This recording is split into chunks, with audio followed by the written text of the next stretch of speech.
you have to create, and it has to be better than what you were disrupting. That's a lot to do with an optimistic attitude after what we've been through. So, get ready.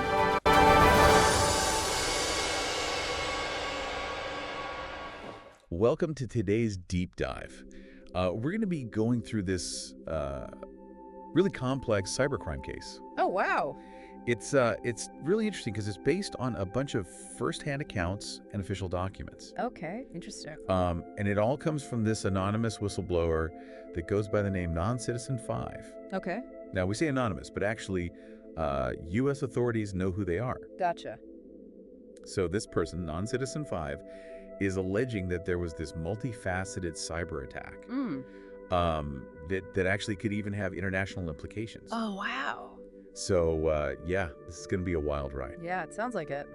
So, one of the things that's so fascinating about this case is how the timeline unfolds. Okay, yeah. It starts with all these seemingly isolated events that slowly escalate into this full-blown cybercrime saga. Right. And it leaves you wondering, what were the real motives? How are all these things connected? Absolutely. It's like trying to put together a puzzle without all the pieces. Exactly. Yeah. So to give you a little bit of context, one of the key players here is this UK Fintech startup, Ltd. Okay. I've heard of them. Yeah, so they were actually founded back in October 2020 by a guy named he's the CEO. Okay. Now, here's where things get interesting. Their entire development team is based in Russia. Oh, wow. That's interesting. Yeah, and throughout this whole story, we're going to see how various cloud providers play a role. Companies like Google Cloud, AWS, and DigitalOcean. Right. And at the center of it all is NonCitizenFive, our whistleblower.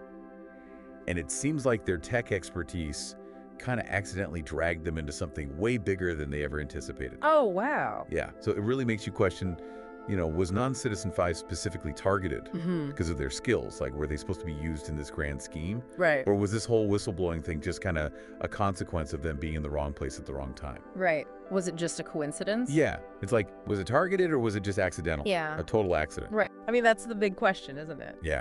That's what we're going to try to figure out in this deep dive. Yeah. So let's jump into the timeline because this is where things get really fascinating. Okay. So it all starts back in 2020. Okay. NonCitizenFive is going through this string of kind of suspicious events. Like what? So first they lose their job. Okay. Then they have court proceedings that get delayed because of the COVID-19 pandemic. Oh, wow. And then on top of all of that, they keep getting invited to all these fake job interviews. Fake job interviews. Yeah, it's almost like someone is intentionally trying to destabilize their life. Wow, that's unsettling. Yeah, it's very strange. Yeah. You're trying to set them up for something. Yeah, it feels very calculated, almost like softening the ground before the real attack, Yeah, exactly. It's like they're trying to make them vulnerable. So fast forward to January 2021. Okay. And boom, their first confirmed hack happens. Oh. Yeah. They lose access to all their passwords, all their encrypted data. Yeah. Just gone. That's rough. That timing makes you wonder if buying that new computer was somehow connected. Right. Did the perpetrators know? Was this planned or just a coincidence? Yeah, it's very suspicious. It is. And then just a month later, February 2021, Okay. enters the picture. And who's that? So we'll get into their role a little later, but they're a pretty significant figure in all of this. Okay. And the timing of their arrival in Berlin is definitely noteworthy. Right, especially if we're considering a potential escalation of cyber attacks around this time. Exactly. There's definitely a connection there that we need to explore. Yeah, for sure. Now, things take another interesting turn in March 2021. Okay. NonCitizenFive starts working at Share Ltd. Oh, okay. Was there something else going on? Like a hidden agenda, maybe? It definitely makes you wonder. Yeah, especially with all the other strange things happening around this time. Right. It could be that Ltd wasn't actually interested in NonCitizenFive's work, but maybe they were after their expertise or credentials for some other reason? Yeah, like they were trying to use them for something. Exactly. Bypass any usual hiring scrutiny. Right. It's very suspicious. Okay, so NonCitizenFive settles into this new role, Yeah. and it doesn't take long for them to start uncovering some really concerning security vulnerabilities. Oh, no. Yeah, this is in April 2021. Okay. And these vulnerabilities are within Ltd's cloud infrastructure. And as you can imagine, NonCitizenFive starts to get really suspicious. Yeah, I bet. Especially when they consider that the entire development team is Russian, and they're really insistent on not using certain security measures that are like standard practice.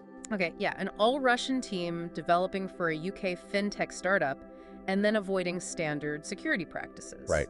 Red flag city. Huge red flag. Huge red flag. Yeah. It makes you wonder if those vulnerabilities were intentionally built in. Like, were they trying to make it easy to transfer data somewhere less regulated? That's a scary thought. It is. It's a very scary thought. So NonCitizenFive is picking up on all these inconsistencies and red flags, and they start documenting everything. Good for them. Yeah. So throughout May 2021, they're meticulously documenting every security risk they find, and they end up compiling this list of 30 serious concerns. 30? That's a lot. Yeah, it's a lot. Yeah. And then things come to a head on June 2nd, 2021. Okay, what happened? NonCitizenFive decides they can't stay silent any longer, so they confront the CEO about all these vulnerabilities. Wow, that must have been a tense conversation. Yeah, I can't even imagine. Yeah. I mean, that sounds like a turning point in the story. It totally is. It's like everything changes after this confrontation. Yeah. So immediately after raising their concerns, NonCitizenFive is abruptly terminated. Oh, wow. Yeah, they're threatened, told to destroy all evidence, and warned about legal repercussions if they say anything. They were basically silenced. Completely silenced and cast aside. Wow. Those threats and intimidation tactics are really alarming. Yeah, it's really scary stuff. It makes it seem like they were trying to cover something up. Right, like NonCitizenFive was about to expose something much bigger. Exactly. And they couldn't let that happen. And then, get this, in June and July of 2021, there's this major cyber attack. Oh, wow. Do we know if it was connected to... So our sources don't explicitly state a connection, but the timing is just too suspicious to ignore. Yeah, right after NonCitizenFive is fired. Exactly. So naturally, NonCitizenFive starts to believe that their termination is somehow linked to this larger attack. Right. So they file whistleblower reports with US and UK authorities. Okay. Under the reference number AT989QLT. And they allege that they were involved in a financial crime and that it's possibly connected to this cyber attack. I mean, the timing of it all is very suspicious. It definitely seems like there's something more to investigate. So this morning, the Russian government denies it knows anything about the apparent disappearance of a ransomware gang known as REvil. The group got millions in ransom after attacking multiple companies this year. The disappearance comes after discussion between Presidents Biden and Putin, and also as the Biden administration prepares to announce new steps to streamline the government response to ransomware. Along those lines, joining me now is Homeland Security Secretary Alejandro Mayorkas. Mr. Secretary, thank you so much for being with us. What can you tell us about who took this ransomware group offline? So thank you very much for having me this morning. We can't really comment on that publicly right now, but I will say the president has spoken very strongly about the fact that nation states have a responsibility to identify and hold accountable cyber criminals within their boundaries. And that is what we are moving forward on. In their boundaries. Well, that's interesting.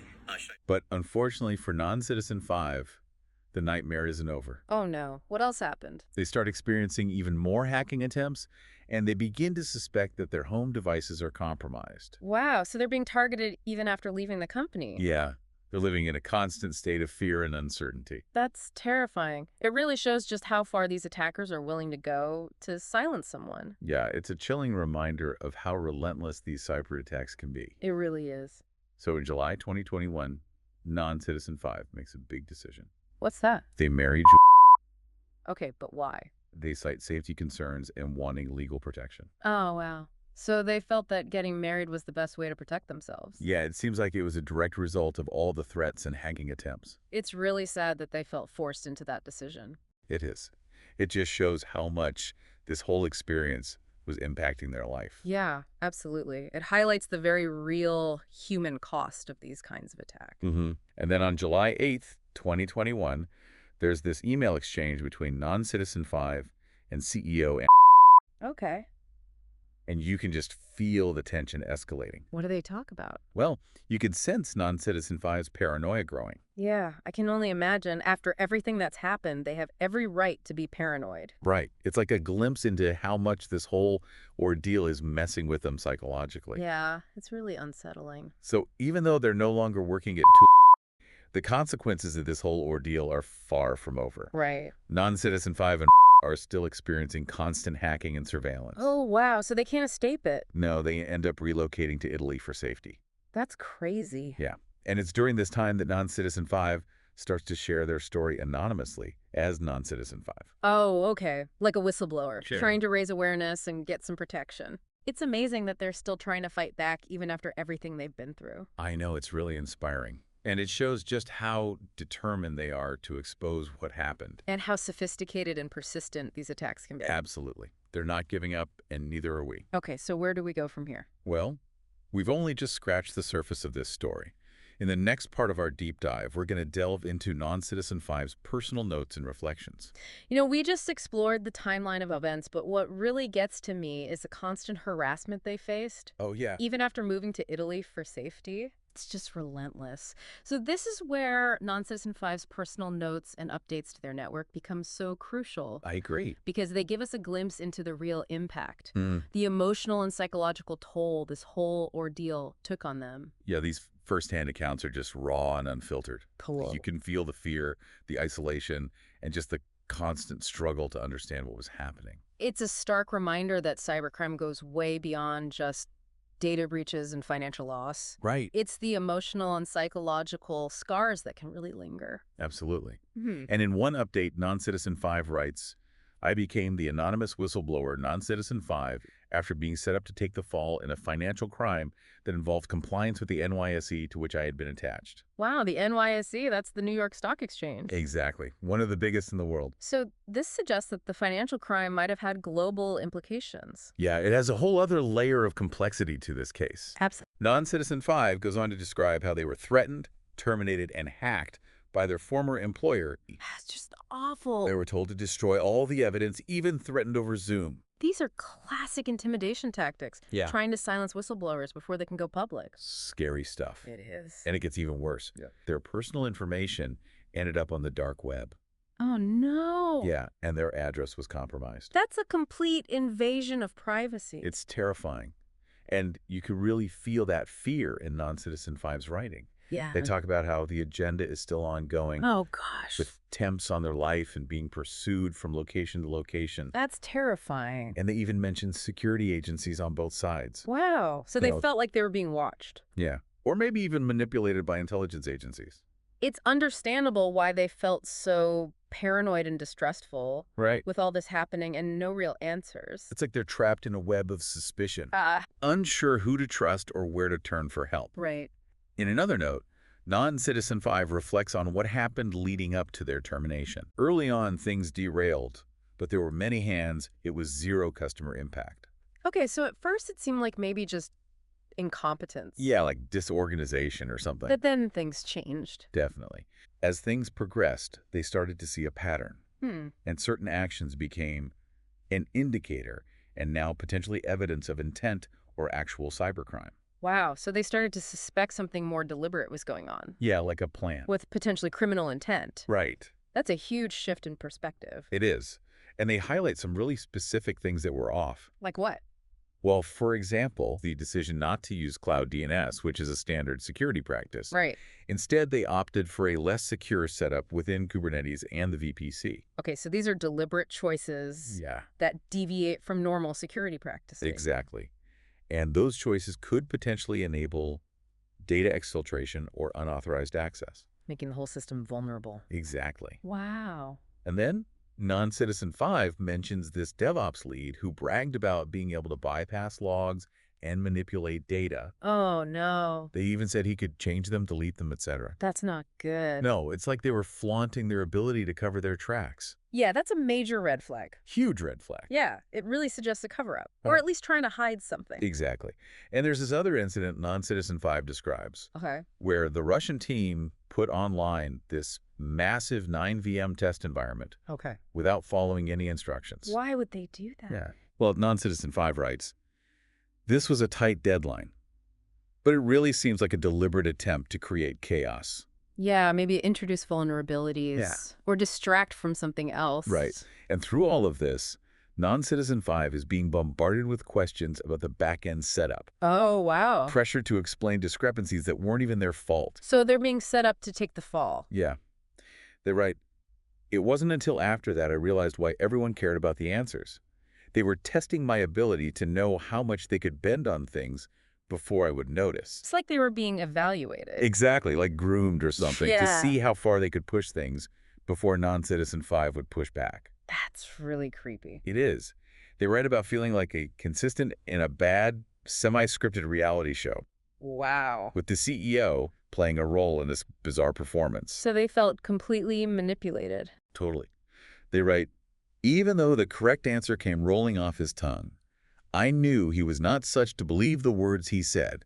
They were just what someone would want to hear, someone other than me." They knew they were being lied to. Yeah. It's like they were constantly second-guessing themselves. It's gaslighting. It's trying to make them question their own sanity. And it's not just the CEO.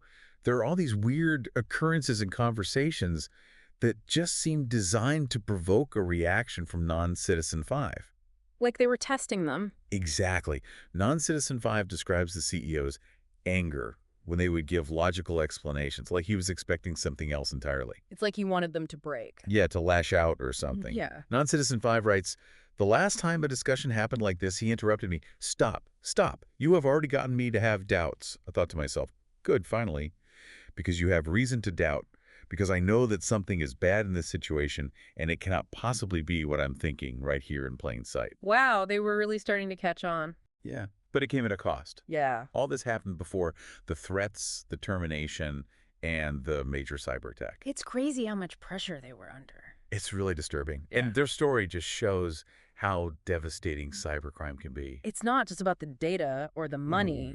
It's the emotional and psychological impact that can be so damaging Absolutely. and often overlooked. Yeah. Okay, so we've spent the last two parts of this deep dive really digging into NonCitizenFive's story. Yeah, it's been quite a journey. Right. We've seen those early red flags, Mm-hmm. the relentless cyber attacks, and that chilling psychological manipulation they faced. It's a lot to process. It is. Mm. So now I think it's time to step back and look at the bigger picture. Okay. What are the wider implications of this case? Yeah, good point. One thing that really stands out to me throughout NonCitizenFive's experience is this constant, pervasive lack of trust. It's like they're always second-guessing everything and everyone. Right, like they're trapped in this maze with no way out. Exactly. And that feeling of isolation is often made worse by the attackers themselves, you know? Definitely. It's like a tactic. It is. They use it to undermine the victim's credibility. Right. Make them doubt their own sanity. Yeah, make them seem unreliable. Exactly. So that if they ever do speak out, people are less likely to believe them. That's so messed up. It is. They And it's a hate it. common tactic in these kinds of cases, unfortunately. Yeah, it makes it that much harder to get help. Exactly. And then, another layer of complexity in NonCitizenFive's case is that it spans multiple countries. Oh, right. We're Right. talking US, UK, Germany, Italy. Yeah, that's a nightmare to deal with legally. Oh, totally.